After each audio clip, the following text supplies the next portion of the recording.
Hello students and friends, मैं Anshu Saxena, associate professor in botany, SMCC government college Abu Road. आज आपके साथ डिस्कस करूंगी कैपेरिडेसी फैमिली। कैपेरिडेसी फैमिली जो शब्द है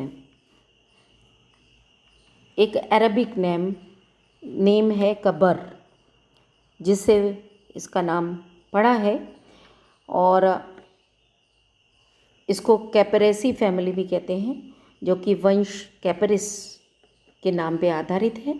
अगर हम इसकी सिस्टमेटिक पोजीशन देखें तो वो इस तरीके से है: division angiospermae, class dicotyledonae, sub class polypetalae, series thalamiflorae, order parietales and family capparaceae या कैपेरिडेसी। ये इसकी सिस्टमेटिक पोजीशन हुई।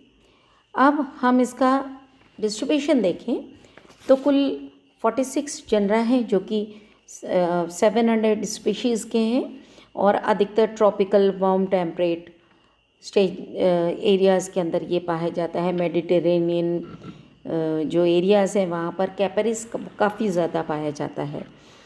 अब इसके अगर हम वेजिटेटिव कैरेक्टरिस्टिक्स देखें तो ये तीनों फॉर्म में मिलता है। It is found in the form of herbs, it is found in the form of shrubs, and it is also found in the form of trees. जैसे कि वार्षिक शाक जो हर्ब है, क्लियम विस्कोजा या क्लियोम गाइनेंड्रा, रेनी सीजन में हमें लगा हुआ दिखाई देता है। ये एक ये दो प्लांट्स हैं जो कि कैपेरिडेसी फैमिली को बिलोंग करते हैं। उसके बाद में जो श्रब्स हैं उसमें कैपेरिस डेसिडुआ एक्सक्यूज़ मी, जो कि पाया जाता है। उसके बाद में ट्री है, क्रेटिवा रिलीजियोजा इज़ अ ट्री। मिरुआ एरिनेरिया जो है वो एक लता के फॉर्म में है, क्लाइंबर होता है ये। तो ये सभी फॉर्म्स में पाया जाता है। अब रेंज ऑफ बीएससी का जो सिलेबस है उसमें रेंज ऑफ फ्लोरल कैरेक्टरिस्टिक्स हैं। सबसे पहले हम इन्फ्लोरेसेंस के बारे में जानें तो इन्फ्लोरेसेंस में भी काफ़ी वेरिएशन मिलता है। जैसे कि क्लियोम और पॉलिसीनिया के अंदर रेसीम टाइप का इन्फ्लोरेसेंस मिलता है, जिसको कि असीमाक्ष बोलते हैं हम हिंदी में। इससे पहले एक टेक्सोनॉमी जब हम स्टार्ट कर रहे थे तो वो एक लेक्चर के अंदर एक वीडियो में मैंने आपको कुछ टेक्निकल टर्म्स के बारे में बताया था कि अगर हम टेक्सोनॉमी को समझना चाहते हैं तो हमें पौधों के विभिन्न अंगों के जो टेक्निकल टर्म्स हम इस्तेमाल करते हैं उनका ज्ञान होना बहुत ज़रूरी है। इसीलिए टेक्सोनॉमी स्टडी करने से पहले वो टर्म्स का वीडियो मैंने एक सेंड किया था।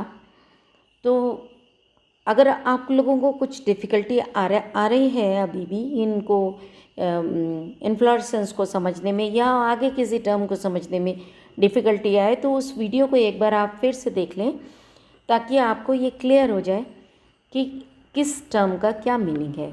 क्योंकि आगे जब हम फैमिलीज़ के वीडियोज़ अपलोड करेंगे तो उसमें बार बार उन टेक्निकल टर्म्स को एक्सप्लेन करना पॉसिबल नहीं होगा एक लिमिटेड टाइम में। इसलिए whenever you find any problem, any difficulty, you go through that particular video of the terminology for inflorescence. रेसिम type का इन्फ्लोरेसेंस क्लियोम के अंदर और पॉलिसीनिया में होता है। कोरिम टाइप का इन्फ्लोरेसेंस मिरुआ के अंदर होता है, कैपेरिस डेसिडुआ में होता है। अम्बल टाइप का इन्फ्लोरेसेंस कैपेरिस सेपियेरिया में पाया जाता है। कई बार कोरिम क्लस्टर्स होते हैं, कोरिम के क्लस्टर्स होते हैं, गुच्छे होते हैं, क्रेटिवा रिलीजियोजा के अंदर वो पाया जाता है। अब हम आते हैं solitary flowers, solitary axillary flowers capparis spinosa के अंदर पाया जाता है, कैपेरिस स्पाइनोजा में पाया जाता है। Now let us study the floral characteristics. पुष्प कैसा होता है? पेडिसलेट फ्लावर्स होते हैं, इसके अंदर ब्रैक्टिएट फ्लावर्स होते हैं और ब्रैक्टियोल्स नहीं होती हैं। ब्रैक्टियोल्स क्या होती हैं? जो पर्ण पुष्प वृंत के ऊपर लगे हुए होते हैं, लीफी स्ट्रक्चर्स, उनको ब्रैक्टियोल्स कहते हैं। कंप्लीट फ्लावर्स होते हैं। कंप्लीट माने all the four walls are present, calyx, corolla, androecium और गाइनीशियम। देन डाइमेरस या टेट्रामेरस फ्लावर्स होते हैं।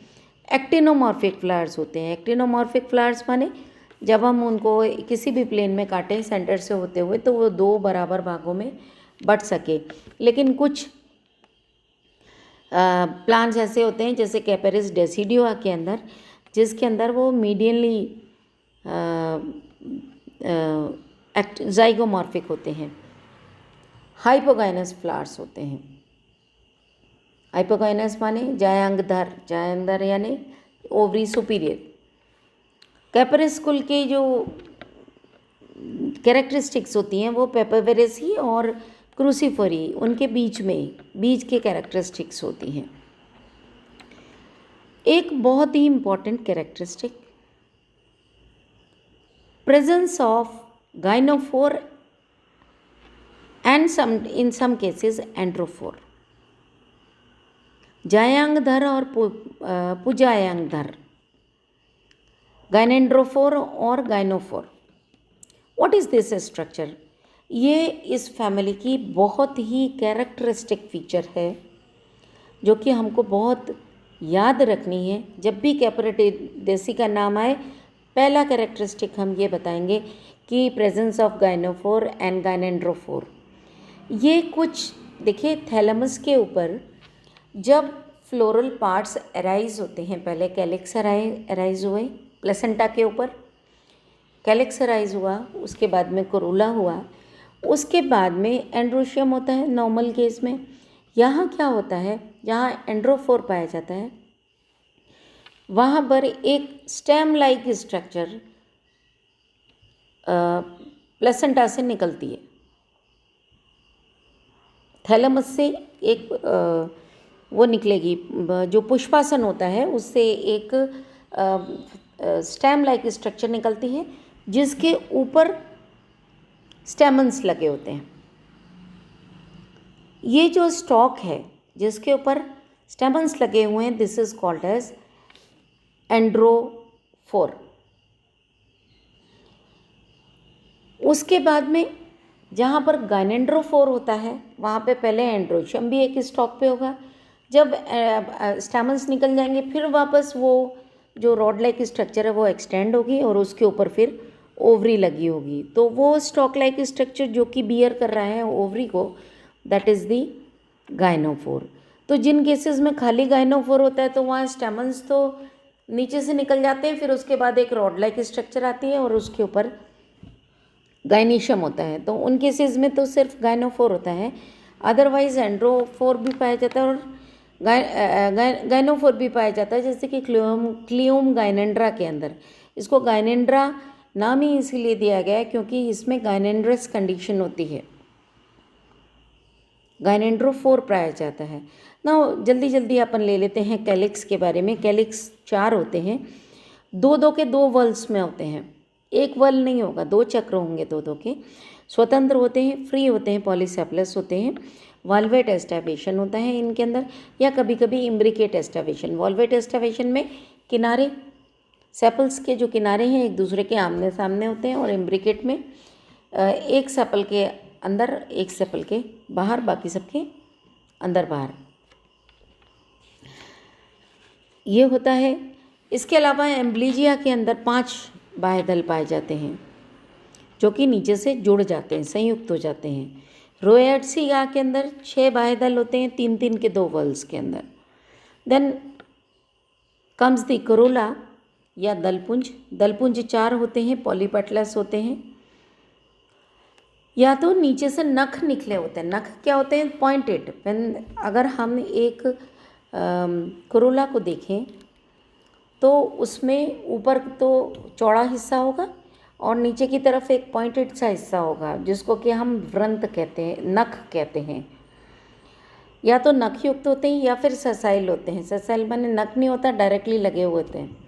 जैसे कि गुलाब में होता है ये, तो उसके अंदर कोई भी नीचे पॉइंटेड सी स्ट्रक्चर नहीं होती है हर एक पेटल में। तो हालांकि रोज़ जो है वो रोजेस ही फैमिली का मेंबर है, that is not a family member of capparaceae. तो या तो सेसाइल होंगे या क्लॉड होंगे।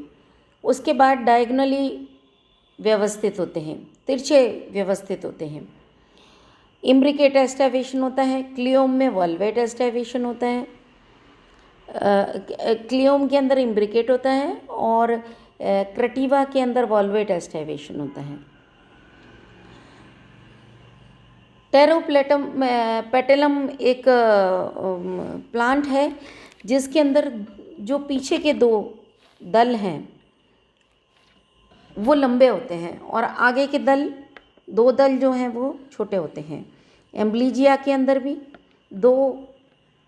उसके अंदर सिर्फ 2 ही दल पाए जाते हैं जो कि बड़े वाले पीछे के होते हैं, और वो आपस में संयुक्त हो जाते हैं, जोड़ करके एक हुड बना लेते हैं, छत्र बना लेते हैं। लाओ अब हम एंड्रोशियम पे चलते हैं या पुमंग। पुंकेसरों की संख्या में बहुत सारी विविधता पाई जाती है, 4 से लेकर के इंडेफिनेट हो सकते हैं। क्लियोम टेट्रेंड्रा में 4 होते हैं, क्लियोम गाइनेंड्रा और क्लियोम स्पाइनोजा के अंदर 6 होते हैं, क्लियोम विस्गोजा के अंदर 12 से 24 होते हैं, कैपेरिस क्रेटिवा में मीरुआ के अंदर बहुत सारे होते हैं। फिलामेंट्स स्पष्ट होते हैं इसमें, और पराकोष्ठ बाइथिकस होते हैं, पेसिफिक्स्ड होते हैं, डॉर्सिफिक्स्ड होते हैं और इंट्रोज होते हैं, इंटेंस अंदर की तरफ ओरिएंटेड होते हैं, और इनके अंदर जो डेहिसेंस होता है वो लंबवत होता है, लंबाई में पूरी की पूरी एक स्लिट बन जाती है। क्लियोम में एंड्रोफोर पाया जाता है और गाइनोफोर भी पाया जाता है, दोनों चीज़ें पाई जाती हैं। और क्रेटिवा में और कैपेरिस के अंदर सिर्फ गाइनोफोर पाया जाता है। Now let us move on to gynoecium. लंबे होते हैं, गाइनोफोर के ऊपर लगे हुए होते हैं। बाइकार्पिलरी ओवरी होती है, कभी कभी मल्टीकार्पिलरी भी हो सकती है ओवरी, लेकिन सिंकार्पस होती है। संयुक्त अंडपी, जितने अंडप होते हैं वो जुड़े हुए होते हैं। एक लॉक्यूल होता है, एक कोष्ठीय, चैम्बर एक ही होता है। कभी कभी जब एक चैम्बर है तो पैराइटल प्लेसेंटेशन होगा, कभी कभी भित्ति लग्न होता है, पैराइटल प्लेसेंटेशन होता है। और अगर वो पैराइटल नहीं होता है और पैराइटल ओव्यूल्स के जो जहाँ पर लॉक्यूल्स आपस में जुड़े हैं वो वॉल्स आगे एक्सटेंड होकर के सेंटर में आ जाती है, तो यूनिलॉक्युलर किस में कन्वर्ट हो जाती है, मल्टीलॉक्युलर में कन्वर्ट हो जाती है। तो this is about the gynoecium. और जब मल्टीलॉक्युलर होता है तो ओव्यूल्स उसके ऊपर लगे हुए हैं, कैम्फाइलोट्रोपस ओव्यूल्स होते हैं इसके। कैम्फाइलोट्रोपस ओव्यूल्स माने ओव्यूल्स पूरे मुड़ जाते हैं, इस तरीके से मुड़ जाते हैं कि रेफी और माइक्रोपाइला रैंड दोनों बहुत नज़दीक आ जाते हैं एक दूसरे के। वर्तिका जो होती है स्टाइल बहुत कम विकसित होती है या अनुपस्थित होती है। अब अपन इसके फ्लोरल फॉर्मूला को देखें। ब्रैक्टिएट फ्लावर मैंने आपको बताया, ई ब्रैक्टिएट ब्रैक्टियोल्स प्रेजेंट नहीं होते तो वो उसको मेंशन नहीं करना। उसके बाद ये जो साइन है, this is the sign for actinomorphic. अगर जाइगोमॉर्फिक होगा तो हम ऐसे बनाएंगे, परसेंट वाला मार्क बना देंगे। तो ये अभी एक्टिनोमॉर्फिक है। कैलिक्स 2+2, 2 के 2 वर्ल्स होंगे, है ना। और ये जो है एक्टिनोमॉर्फिक फ्लावर के बाद में हम लिखा करते हैं हर्मेफ्रोडाइट या बाइसेक्सुअल। बाइसेक्सुअल हो गया। कैलिक्स 2+2 के 2 वर्ल्स हो गए। करोला 4 हैं, क्योंकि इनके दोनों तरफ ब्रैकेट नहीं है इसलिए ये कैसे होंगे, पॉली पेटेलस होंगे। कैलिक्स भी पॉली से प्लस कंडीशन है। एंड्रोशियम 4 से infinite, gynoecium bicarpellary, syncarpous and superior. Superior जब नीचे लाइन है तो वो सुपीरियर है। So this is the floral formula of flower of कैपेरिडेसी।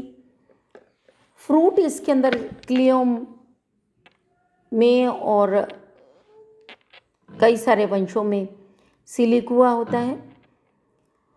Capsule भी पाया जाता है। रोएड्सियम ड्रूप टाइप का होता है। कैपेरिस में क्रेटिवा के अंदर बेरी फ्रूट होता है। तो ये हो गया, इसके सीड्स नॉन एंडोस्पर्मिक होते हैं और इसमें पॉलिनेशन जो होता है वो इंसेक्ट के द्वारा होता है। और इसमें प्रोटेंड्री पाई जाती है। प्रोटेंड्री माने androecium matures prior to the gynoecium. उसके जो ओवरी है वो बाद में परिपक्व होती है और जो पॉलन ग्रेन्स हैं वो पहले बन जाते हैं। सो this is about the floral formula. अब इसका एक एग्जाम्पल हम लोग ले लेते हैं, क्लियोम गायनेंड्रा का एग्जाम्पल। ये क्लियोम गायनेंड्रा का, ये पेंटाफिला पाँच गायनेंड्रा, इसको क्लियोम पेंटाफिला भी कहते हैं क्योंकि 5 हैं, 5 पत्तियाँ, ऐसा लगता है कंपाउंड लीव्स होती हैं, 5 पत्तियाँ जुड़ी हुई होती हैं। ये जो चीज़ दिखाई दे रही है ना आपको, ये दिस इज़ गाइनोफोर। ये जो है ये गाइनोफोर है। ये एक्चुअली पॉड्स हैं, ये इसकी फलियाँ हैं। जब फूल के कैलिक्स करोला झड़ जाते हैं उसके एंड्रोशियम भी ख़त्म हो जाता है, तो ये जो ओवरी है ये ओवरी दिखाई दे रही है। और ओवरी के नीचे ये जो स्ट्रक्चर है दिस इज़ दी गाइनोफोर। आप देख सकते हैं इस डायग्राम में, ये बी डायग्राम को देखें। बी डायग्राम में ये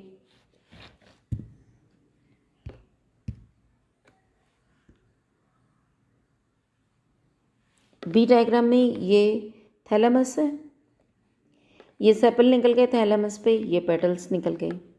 अब इसके बाद में ये देखिए, मैंने आपको बताया था एक रॉड लाइक स्ट्रक्चर निकलती है, दिस इज एंड्रोफोर। इसके ऊपर एंड्रोशियम हो गया। उसके बाद में ये छोटा सा इसमें गाइनोफोर है जिसके ऊपर ओवरी लग गई। तो इस तरीके का this is the characteristic feature of Capparidaceae family. अब ये देखिए दिस इज गाइनोफोर, छोटा सा गाइनोफोर है ये ओवरी और ये स्टिग्मा। ये इसके फ्लावर है एक। ये इसका फ्लोरल फॉर्मूला क्लियोम गायनेंड्रा का हम देखते हैं। देखिए ये बाइकार्पिलरी ओवरी हो गई, 2 कार्पल्स हो गए।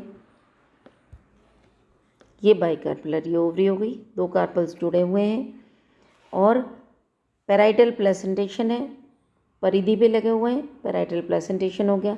दिस इज़ यूनिलॉक्यूलर, एक चैम्बर दिख रहा है, this is unilocular.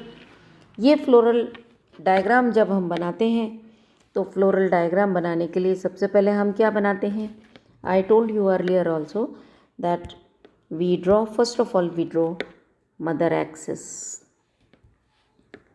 This is mother axis. और इसको ध्यान में रखते हुए यहाँ पे हम 4 चक्र बना लेंगे और इन चक्रों पे कैलिक्स करोला, एंड्रोशियम, गायनीशियम ये लगाएंगे। सबसे बाहर की तरफ ये देखिए ये ब्रैक्ट दिखाई दे रही है, दिस इज़ ब्रैक्ट। उसके बाद 4 कैलिक्स हैं जो अलग अलग वर्ल्स में हैं, एक बाहर का वर्ल है, एक अंदर का वर्ल है। करोला 4 है, वॉल्वेट एस्टाइवेशन है और पॉली, क्योंकि खुले हुए हैं ये आपस में एक दूसरे से पृथक हैं तो ये पॉली हो गए। अगर गैमो होते तो यहाँ बीच में आपस में यूँ जुड़े होते, लेकिन हम ये गलत है, ये नहीं है। तो ये पॉली पेटलस कंडीशन हो गई। एंड्रोशियम ये हो गए डाइथिकस एंड्रोशियम दिखाई दे रहा है आपको, डायथीकस माने 4 स्पोरेंजिया हैं, दिस इज डायथीकस। उसके बाद इंट्रोज हैं, अंदर की तरफ खुल रहे हैं ये। उसके बाद में गायनेशियम ये हमने बनाया, बाइकार्पलरी, सिंकार्पस, यूनिलोकुलर पैराइटल प्लेसिटेशन। तो ये हमने इसके फ्लोरल डायग्राम के अंदर दिखाया। इस तरीके से हम लोग फ्लोरल डायग्राम बनाएंगे, चाहे किसी भी फैमिली का हो। So this is all about Capparidaceae family. आप लोग और फैमिलीज़ भी स्टडी कर सकते हैं। मैं आपसे एक सलाह आपको दूंगी, हमारे चारों तरफ बहुत सारे फूलदार पौधे होते हैं। हमें अगर टेक्सोनॉमी में अपना इंटरेस्ट क्रिएट करना है या टेक्सोनॉमी को इंटरेस्टिंग बनाना है, तो हम क्या करें कि किसी भी पौधे का इन्फ्लोरेसेंस तोड़ें और उसमें फ्लावर्स को, जो टर्मिनोलॉजी यूज़ होती हैं किसी भी फ्लावर के डिस्क्रिप्शन में, उनको हम देखें और देख करके खुद से वो टर्मिनोलॉजी वो करें, लिखें। और उसके बाद में you just try to find out the family की कौन सी फैमिली है ये। आफ्टर ऑल वो कैरेक्टरिस्टिक्स किस फैमिली के हैं वो हम देखते हुए फिर हम उस पौधे की फैमिली को आइडेंटिफाई करें। तो जब हम नॉर्मल केस में इस तरीके का करना शुरू करेंगे तो दिखती बात है कि हम लोग अपने उस प्लांट का बोटेनिकल नेम भी जानना चाहेंगे कि ये क्या है, इसका कॉमन नेम ये है, इसका बोटेनिकल नेम ये है।